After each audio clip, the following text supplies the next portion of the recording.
అనంతపురం జిల్లా రాప్తాడ్లో సీఎం జగన్ సిద్ధం సభ నిర్వహించారు. వచ్చే ఎన్నికలపై పార్టీ కార్యకర్తలకు ఆయన దిశానిర్దేశం చేశారు. ఈ సందర్భంగా చంద్రబాబు, పవన్ కళ్యాణ్పై సీఎం జగన్ నిప్పులు చెరిగారు. 2024 ఎన్నికల్లో 2 సిద్ధాంతాల మధ్య యుద్ధం జరుగుతుందని తెలిపారు. పేదలకు, పెత్తందారులకు మధ్య ఎన్నికలు జరగబోతున్నాయని జగన్ వ్యాఖ్యానించారు. విశ్వసనీయతకు, వంచనకు మధ్య యుద్ధం జరుగుతున్నట్లు ఆయన తెలిపారు. పెత్తందారులతో యుద్ధానికి మీరు సిద్ధమా అంటూ ప్రజలను ఉద్దేశించి ప్రశ్నించారు. టీడీపీ హయాంలో చంద్రబాబు చేసిన ఏ ఒక్క మంచి పనైనా ఉందా అని సీఎం జగన్ నిలదీశారు. చంద్రబాబు 14 ఏళ్లు రాష్ట్రాన్ని పాలించారని, రైతులకు ఒక్క మంచి పనైనా చేశారని సీఎం జగన్ ప్రశ్నించారు. చంద్రబాబు పేరు చెప్తే ఒక్క పథకమైనా గుర్తొస్తుందా అని వ్యాఖ్యానించారు. టీడీపీ హయాంలో చంద్రబాబు ఏ ప్రాంతానికైనా న్యాయం చేశారని నిలదీశారు. 10% హామీలు కూడా అమలు చేయలేదన్నారు. మళ్లీ అబద్ధాలు, మోసాలతో వస్తున్నారని, ప్రజలు అప్రమత్తంగా ఉండాలని సీఎం జగన్ పిలుపునిచ్చారు. చంద్రబాబు చేసేవన్నీ మోసాలేనని, చెప్పేవన్నీ అబద్ధాలేనని ఎద్దేవా చేశారు. కుప్పం నుంచి ఇచ్చాపురం వరకు చంద్రబాబు మార్కు ఉందా అని విమర్శించారు. చంద్రబాబు అబద్ధాలను నమ్మొద్దని, ఇంటింటికి వెళ్లి చెప్పాలని కార్యకర్తలకు సూచించారు. చొక్కా మడత పెట్టి ప్రజలు టీడీపీని 23కే పరిమితం చేశారన్నారు. చంద్రబాబును మళ్లీ ఇంటికి పంపేందుకు ప్రజలు సిద్ధంగా ఉన్నారని సీఎం జగన్ జోస్యం చెప్పారు.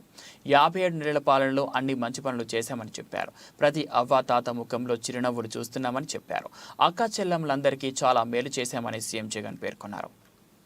అయ్యా చంద్రబాబు, మీ పేరు చెబితే అక్క చెల్లెమ్మలకు గుర్తు వచ్చే పథకం, అక్క చెల్లెమ్మలకు గుర్తుకొచ్చే పథకం. చంద్రబాబు పేరు చెబితే అక్క చెల్లెమ్మలకు గుర్తుకొచ్చే పథకం కనీసం ఒక్కటంటే ఒక్కటైనా ఉందా అని అడుగుతా ఉన్నాను. ఇదే పెద్ద మంచి చంద్రబాబు నాయుడు గారిని.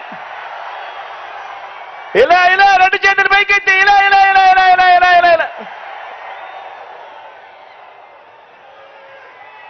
చంద్రబాబు పేరు చెబితే బడికి వెళ్ళే పిల్లలకైనా,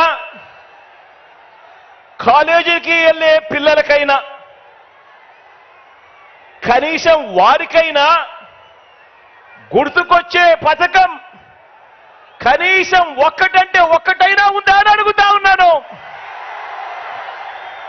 2 చేతులు పైకెత్తి ఇలా ఇలా ఇలా ఇలా ఇలా ఇలా ఇలా ఇలా ఇలా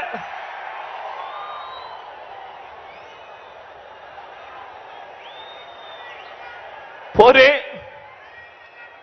రైతన్నలకు గుర్తు లేదు, చంద్రబాబు పేరు చెబితే ఒక పథకం. అక్క చెల్లెమ్మలకు గుర్తు రాదు, చంద్రబాబు పేరు చెబితే ఒక పథకం. చదువుకుంటున్న పిల్లలకు గుర్తుకు రాదు, చంద్రబాబు పేరు చెబితే కనీసం ఒక్కటంటే ఒక్క పథకం. పోనీ చంద్రబాబు పేరు చెబితే కనీసం అవ్వా తాతలకైనా కూడా మమ్మల్ని బాగా చూసుకున్నాడు, మా పెన్షన్ మా ఇంటికే పంపాడని చెప్పుకునే పరిస్థితి అయినా కూడా కనీసం ఉందా అని అడుగుతా ఉన్నాను.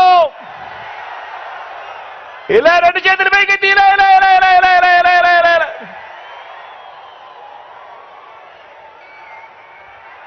చంద్రబాబు పేరు చెబితే ఏ ఒక్కరికి కూడా ఆయన ముఖ్యమంత్రిగా ఉండగా పలాని మంచి చేశాడు అని, ఫలాని మంచి పథకం తీసుకొచ్చాడు అని కనీసం చెప్పుకునేందుకు ఒక్కటంటే ఒక్క పథకం కూడా కనీసం చంద్రబాబు నాయుడు గారి పేరు చెబితే గుర్తుకు రాదు.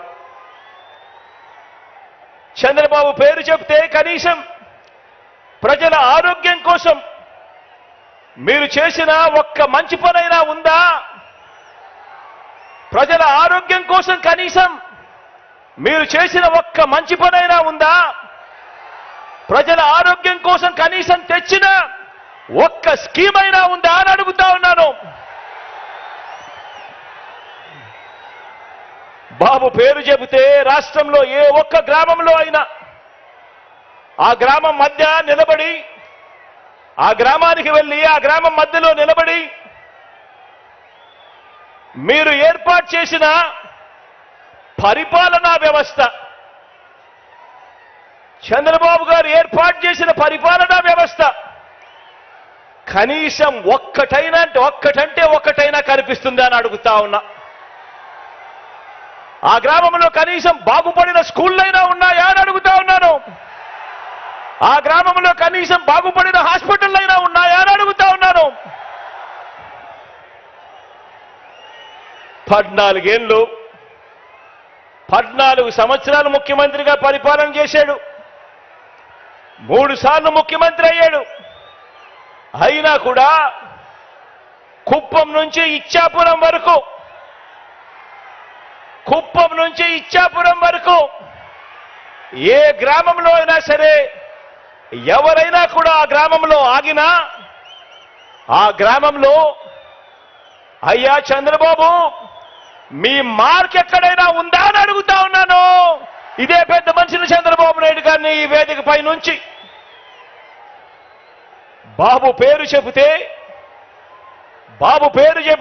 సామాజిక న్యాయం అనే పదం, చంద్రబాబు పేరు చెబితే సామాజిక న్యాయం అనే పదం కనీసం ఏ ఒక్కరికైనా కూడా గుర్తుకు వస్తుందా అని అడుగుతా ఉన్నాను. ఈ పెద్ద మనిషి చంద్రబాబు పేరు చెబితే ప్రతి సామాజిక వర్గాన్ని కూడా ఎన్నికలప్పుడు మేనిఫెస్టోలో రంగురంగులుగా రాయడం, ఆ తర్వాత ఆ సామాజిక వర్గాలన్నింటినీ మోసం చేయడం, ఇదే ఆనవాయితీగా పెట్టుకున్నాడు ఈ పెద్ద మనిషి చంద్రబాబు నాయుడు గారు.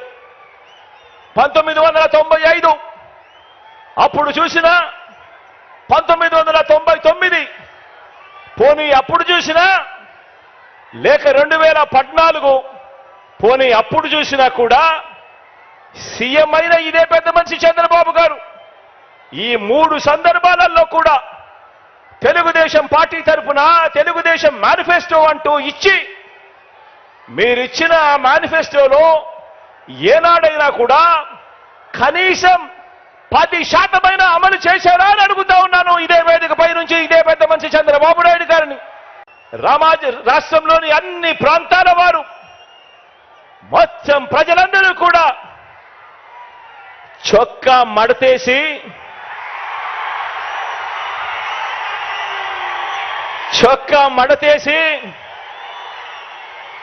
బాబుకున్న కుర్చీలను కూడా మడిచి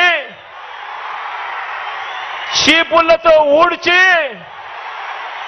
వారి పార్టీని శాసనసభలో 102 నుంచి 23కు తగ్గించారు కదా అని అడుగుతా ఉన్నాను.